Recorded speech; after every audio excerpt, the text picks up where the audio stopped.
Assalamualaikum warahmatullahi wabarakatuh. Alhamdulillahirrahmanirrahim. Wa bihi nasta'in ala umuri dunya waddin. Wassalatu wassalamu ala asyrofil anbiya wa imamil mursalin Sayyidina wa maulana Muhammadin amma ba'd. Yang terhormat Bapak Muhammad Dawudin SMU MPD selaku dosen pembimbing mata kuliah studi ilmu fikih, dan tak lupa teman-temanku sekalian yang saya cintai. Pertama-tama, mari kita panjatkan syukur kehadirat Allah Subhanahu wa taala yang telah memberikan hidayah, karunia serta inayahnya kepada kita semua sehingga kita bisa berkumpul dalam perkuliahan daring kali ini. Saya di sini dari kelompok 3 ingin menjelaskan mengenai syariah 3 mengenai pembahasan istihsan, uruf dan masalah al-mursalah. Saya Putri Arya Yaniatul Ulya sebagai moderator ingin memperkenalkan kedua teman saya. Yang pertama, Habib Maulana yang akan menyampaikan pemateri 1, Winda Abriatus Solihah sebagai pemateri 2, dan pemateri 3 akan disampaikan oleh Putri Arya Yaniatul Ulya. Untuk pemateri 1 mengenai pembahasan masalah al-mursalah akan disampaikan oleh saudara Habib Maulana. Waktu dan tempat saya persilakan. Assalamualaikum warahmatullahi wabarakatuh. Perkenalkan, nama saya Habib Maulana. Di sini saya akan menjelaskan tentang maslahah mursalah. Maslahah mursalah menurut bahasa yaitu dibagi menjadi dua kata, maslahah dan mursalah, yang berasal dari kata bahasa Arabnya solaha yasluhu sulhan, yang berarti sesuatu yang mendatangkan kebaikan. Sedangkan kata mursalah berasal dari kata kerja yang ditafsirkan sehingga menjadi isim maf'ul, yaitu arsala yursilu irsalan mursilun, yang berarti diutus atau dipakai, dipergunakan. Perpaduan antara kata maslahah mursalah adalah prinsip kemaslahatan kebaikan yang dipergunakan menetapkan suatu hukum Islam. Itu sebelum lanjut ke maslahah mursalah, ada pandangan lain atau suatu perbedaan terhadap ulama. Yang pertama adalah menurut Muhammad Hasbi As-Siddiqi adalah al-muhafadatu ala maqsudi syari'i bidaf'il mafasidi 'anil khalq, yang artinya memelihara tujuan syarak dengan jalan menolak segala sesuatu yang merusakkan makhluk. Diperoleh dari Hasbi As-Siddiqi Pengantar Hukum Islam juz 1 halaman 236. Yang kedua, menurut Imam Ar-Razi adalah sebagai berikut: bi'annaha ibaratun 'anil manfa'atil lati qasadaha syari'ul hakimu li'ibadihi fi hifdzi dinihim wa nufusihim wa uqulihim wa naslihim wa amwalihim, yang artinya adalah perbuatan yang bermanfaat yang telah diperintahkan oleh musyari' atau Allah kepada hambanya tentang pemeliharaan agamanya, jiwa, akal, serta keturunan dan harta bendanya. Terlihat dari Mashul oleh Ar-Razi juz 2 halaman 434. Sedangkan di sini menurut Imam Al-Ghazali, amal maslahatu fahiya ibaratun fil asli an juludi manfaatin au daf'in masrorah, yang artinya pada dasarnya ialah meraih manfaat dan menolak mudarat. Lihat dari Mustafa oleh Imam Al-Ghazali juz 1 halaman 39. Adapun definisi lain dari mursalah yaitu menurut bahasa maslahah berarti manfaat dan kebaikan, sedangkan mursalah berarti lepas. Dan menurut istilah mursalah ialah kemaslahatan yang tidak ditetapkan oleh syarak dalam penetapan hukum dan tidak ada dalil yang menyuruh mengambil dan menolaknya. Oke, yang kedua, macam-macam maslahah mursalah. Sebagaimana dijelaskan di atas bahwa dalam artian syarak bukan hanya didasarkan pada pertimbangan akal dalam menilai baik buruknya sesuatu, bukan pula karena dapat mendatangkan kenikmatan dan menghindarkan kerusakan. Dari di sini juga terdapat beberapa pandangan dari pandangan syarak maslahah. Maslahah dibagi menjadi 3, yaitu maslahah mu'tabarah, yaitu kemaslahatan yang didukung oleh syar'i dan dijadikan dasar dalam penetapan hukum. Misalnya kewajiban berpuasa, pada bulan Ramadan mengandung kemaslahatan bagi manusia, yaitu untuk mendidik manusia agar sehat secara jasmani dan rohani. Kemaslahatan ini melekat langsung pada kewajiban puasa Ramadan dan tidak dapat dibatalkan oleh siapapun. Terus yang kedua, masalah mulughoh, yaitu kemaslahatan yang ditolak oleh syar'i dan syar'i menetapkan kemaslahatan lain selain itu. Misalnya ada kemaslahatan perempuan menjadi imam bagi laki-laki yang bertentangan dengan kemaslahatan yang ditetapkan oleh syar'i, yaitu pelanggaran perempuan menjadi imam bagi laki-laki. Terus kemaslahatan yang diperoleh oleh seorang pencuri ditolak oleh syar'i dengan mengharamkan pencurian demi melindungi kemaslahatan yang lebih besar, yaitu kemaslahatan rasa aman kepada masyarakat. Ketiga, maslahah mursalah, yaitu kemaslahatan yang belum tertulis dalam nas dan ijma serta tidak ditemukan nas atau ijma yang melarang atau memerintahkan mengambilnya.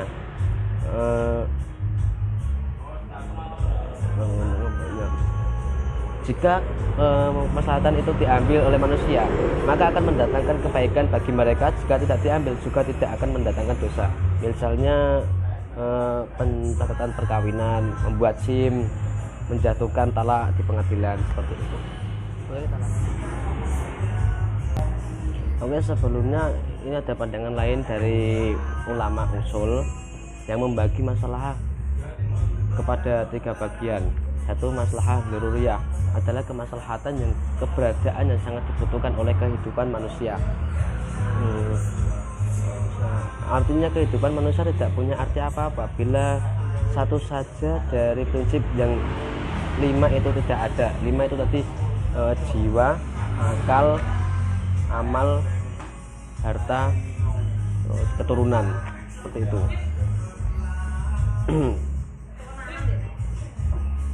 Terus yang nomor 2, masalah hajiyah, adalah kemaslahatan yang tingkat kebutuhan hidup manusia kepada tidak berada pada tingkat doruri.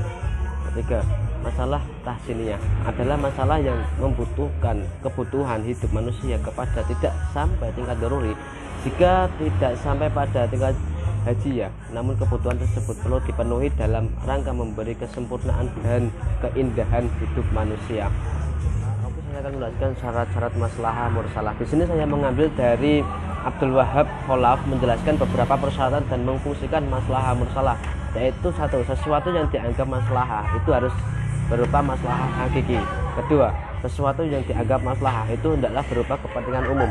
Ketiga, sesuatu yang dianggap maslahah itu tidak bertentangan dengan ketentuan yang ada ketegasan dalam Al-Quran dan As-Sunnah. Kira-kira seperti itu. Oke, kita langsung lanjut mengenai kehujahan maslahah mursalah. Sebelumnya kita harus mengenal dulu kehujahan. Kehujahan itu apa? Kehujahan itu dalil-dalil untuk menguatkan suatu masalah tersebut. Ini mengenai dalil-dalil untuk menguatkan maslahah mursalah. Dalam kehujahan maslahah mursalah terdapat beberapa pendapat di kalangan ulama usul. Di antaranya, satu, maslahah mursalah tidak dapat menjadi hujah atau dalil menurut ulama-ulama Syafi'iyah dan ulama-ulama Hanafiyah dan sebagai ulama Malikiyah dengan alasan dengan satu, bahwa dengan nas-nas dan qiyas yang dibenarkan, syariat senantiasa memperlihatkan kemaslahatan umat Islam. Tak ada satupun kemaslahatan manusia yang tidak diperhatikan oleh syariat melalui petunjuknya. Dua, pembinaan hukum Islam yang semata-mata didasarkan kepada maslahat berarti membuka pintu bagi keinginan hawa nafsu. Di sini menurut Al-Ghazali, maslahah mursalah yang dapat dijadikan dalil hanya maslahah daruriyah, sedangkan maslahah hajiyah dan maslahah tahsiniyah tidak dapat dijadikan dalil. Ketiga, menurut Imam Malik, maslahah mursalah adalah dalil hukum syara. Pendapat ini juga diikuti oleh Imam Haromain. Mereka mengumumkan argumen sebagai berikut. Satu, nas-nas syara menetapkan bahwa syariat itu diundang untuk merealisasikan kemaslahatan manusia. Kedua, kemaslahatan manusia serta sarana mencapai kemaslahatan itu merubah karena perbedaan tempat dan keadaan. Kelima, Ketiga, para mujtahid dari kalangan sahabat dan generasi sesudahnya banyak melakukan ijtihad berdasarkan maslahat dan tidak ditentang oleh seorang pun dari mereka. Karenanya ini merupakan ijma. Oke, kira-kira begitu penjelasan tentang masalah mursalah dari macam-macam pengertian, sebab, syarat-syarat, kehujahan masalah mursalah. Kira-kira penjelasan saya seperti itu. Bila ada ketidakpahaman bisa ditanyakan di grup atau di aplikasi manapun gitu. Selanjutnya saya kembalikan ke moderator. Wassalamualaikum warahmatullahi wabarakatuh.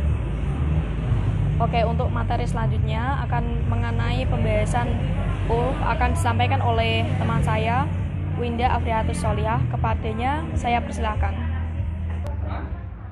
Assalamualaikum warahmatullahi wabarakatuh.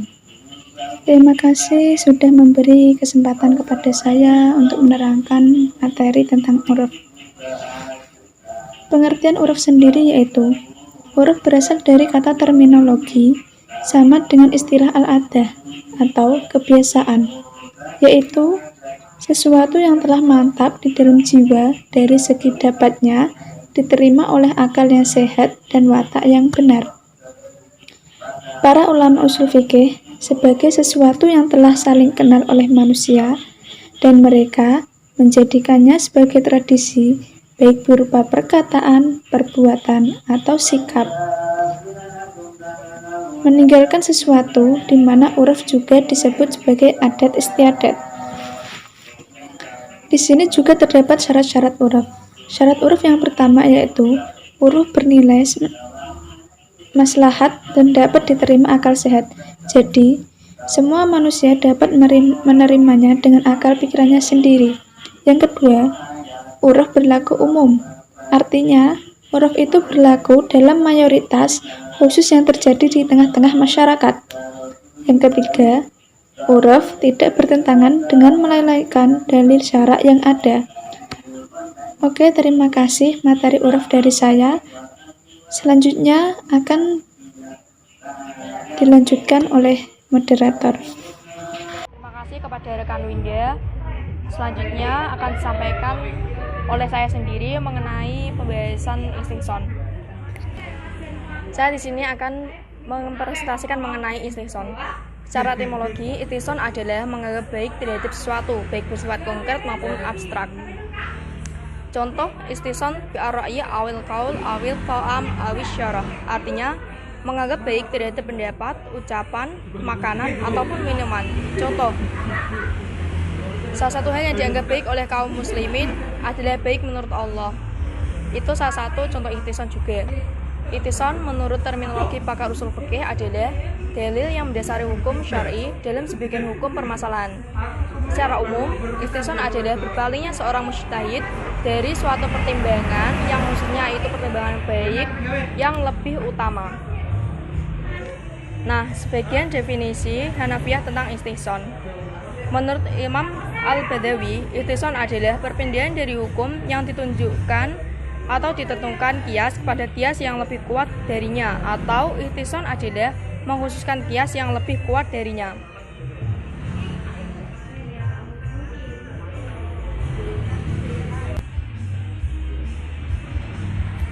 Selanjutnya mengenai macam-macam istihson. Istihson sendiri ada beberapa macam menurut pemahaman para ulama. Saya sini mengambil dari menurut Malikiyah. Istihson ada 3 macam, yaitu pertama, istihson yang landasinya adalah urf. Contoh, orang yang bersumpah untuk tidak memakan daging, lalu ternyata ia makan ikan, maka ia tidak melanggar sumpahnya. Menurut Qiyas, ia melanggar sumpahnya sebab ia adalah daging, seperti halnya diungkapkan dalam Al-Quran, yaitu dalam surat Al-Nahl yang artinya agar kalian makan darinya atau ikan tersebut daging yang segar.